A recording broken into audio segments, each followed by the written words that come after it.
Pernahkah Anda melihat sebuah anomali di peta dunia? Coba kita lihat benua Australia.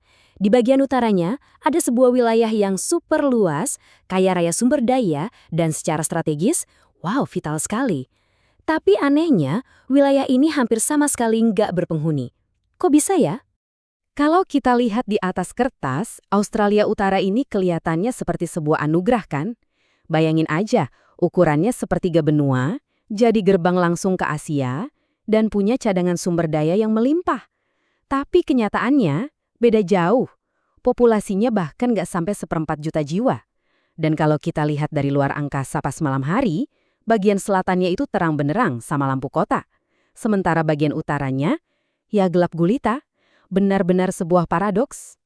Nah, ini dia pertanyaan besar yang akan kita coba jawab bareng-bareng. Apa sih yang sebenarnya terjadi? Apakah geografinya yang memang menolak untuk ditinggali, atau ada faktor-faktor lain yang bikin manusia milih menjauh dari tanah yang seharusnya jadi primadona ini? Oke, untuk memecahkan misteri ini, kita harus mulai dari akarnya, dari kekuatan yang paling fundamental, alam itu sendiri. Soalnya, kalau benua lain mungkin dibentuk oleh perang dan politik, nasib Australia ini tampaknya sudah digariskan oleh cuaca, tanah, dan air. Ceritanya dimulai jauh di atas sana, di atmosfer. Ada sebuah fenomena global namanya sabuk tekanan tinggi subtropis. Dan ini punya pengaruh luar biasa ke Australia. Anggap saja ini kayak zona raksasa di mana udara kering dari lapisan atas atmosfer ditekan ke bawah. Tekanan tinggi ini menghalangi awan hujan terbentuk. Akibatnya, sebagian besar benua ini terkunci dalam kondisi yang kering kerontang. Dampaknya benar-benar mencengangkan. Coba lihat angka ini. Lebih dari 80% daratannya menerima curah hujan yang sangat minim. Ini yang menjadikan Australia benua berpenghuni paling kering di dunia. Bahkan bisa menyaingi kondisi di Gurun Sahara. Ini inti paradoksnya. Meskipun dikelilingi lautan tropis yang hangat, daratannya, terutama di utara, tetap kering. Dan keadaan ini makin parah karena kondisi di daratannya sendiri. Ada yang namanya Great Dividing Range, pegunungan yang membentang di sepanjang pantai timur. Pegunungan ini bertindak persis seperti tembok raksasa. Semua awan basah dari Samudra Pasifik ketahan di situ, makanya sisi timurnya subur. Nah, sisi baratnya, termasuk sebagian besar wilayah utara, jadi kena bayangan hujan, artinya ya kering dan panas. Jadi dalam satu benua seolah-olah ada dua dunia yang berbeda. Kalau langit kering adalah masalah pertama, maka tanahnya adalah masalah kedua. Dan ini mungkin yang paling fundamental. Kita nggak cuma ngomongin kurang air loh, tapi juga soal kualitas tanahnya itu sendiri. Jadi, begini poin kuncinya. Tanah Australia Utara itu ada di atas lempeng geologis yang usianya ratusan juta tahun dan udah nggak aktif lagi. Nggak ada gunung meletus atau gempa bumi yang bisa menyegarkan tanah dengan mineral-mineral baru.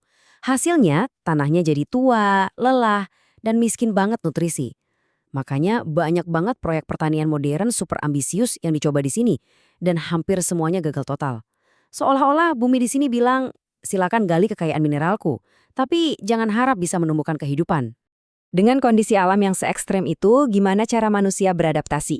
Nah, disinilah kita menemukan kontras yang luar biasa. Ada dua pendekatan yang benar-benar berbeda. Kearifan kuno para penghuni aslinya, dan tuntutan geopolitik zaman modern. Coba kita lihat garis waktu ini. Selama lebih dari 50.000 tahun suku aborigin hidup di sini. Tujuan mereka bukan menaklukkan alam, tapi hidup harmonis dengannya. Lalu, dalam sekejap mata, secara sejarah, kolonisasi dan perang modern mengubah segalanya. Pengeboman Darwin di Perang Dunia Kedua itu jadi titik balik. Peristiwa itu menyadarkan Australia betapa strategis sekaligus rentangnya wilayah utara mereka. Prinsip inilah yang memungkinkan kehidupan bertahan di sana selama puluhan ribu tahun. Mereka nggak menetap, tapi berpindah mengikuti musim, berburu saat sumber daya melimpah, dan membiarkan tanah memulihkan dirinya sendiri. Sebuah kearifan yang sangat kontras dengan ambisi modern untuk menguasai dan membangun secara permanen. Kenyataannya hari ini sangat berbeda. Kekosongan strategis di utara itu sekarang sudah diisi. Bukan oleh kota-kota besar, tapi oleh militer. Di tengah ketatnya persaingan di kawasan Indo-Pasifik saat ini, Australia Utara telah menjadi salah satu benteng pertahanan dan titik pengawasan terpenting, diperkuat oleh kehadiran ribuan marinir Amerika Serikat sejak perjanjian tahun 2011.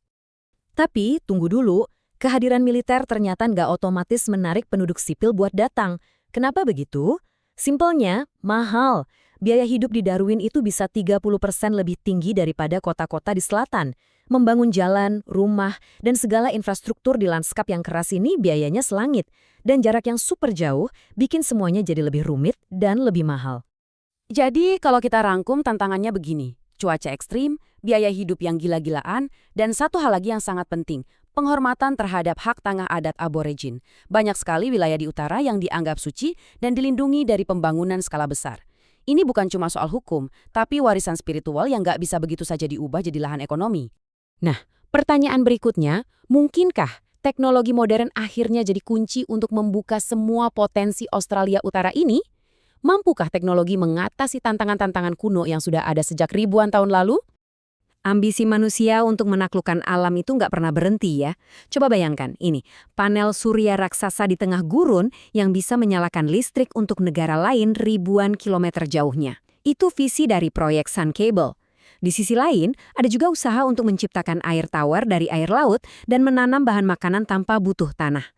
Tapi pertanyaannya, apakah semua teknologi canggih ini cukup untuk mengubah takdir sebuah daratan? Disinilah kita harus ingat pelajaran mendasar dari wilayah ini. Teknologi memang bisa membuka pintu-pintu baru, membuka berbagai kemungkinan. Tapi teknologi tidak bisa mengubah karakter dasar tanah yang sudah terbentuk selama jutaan tahun. Tanah ini bukanlah musuh yang harus ditaklukkan, melainkan guru yang sangat keras. Ini membawa kita ke pertanyaan terakhir yang sangat penting. Apakah solusi untuk Australia Utara itu terletak pada upaya tanpa henti untuk menaklukkan dan mengubahnya sesuai kemauan kita? Atau mungkinkah jawabannya adalah dengan melakukan sesuatu yang sudah dilakukan para penghuni pertamanya, yaitu akhirnya belajar untuk hidup selaras dengannya? Pada akhirnya, saat kita melihat bagian utara yang kosong di peta dunia itu, mungkin itu bukanlah tanda sebuah kegagalan pembangunan. Justru, itu adalah pengingat yang sangat kuat bahwa di salah satu sudut bumi ini, alam masih memegang kendali penuh. Dan di sini, geografi bukanlah sekedar garis di atas peta, tapi adalah takdir itu sendiri.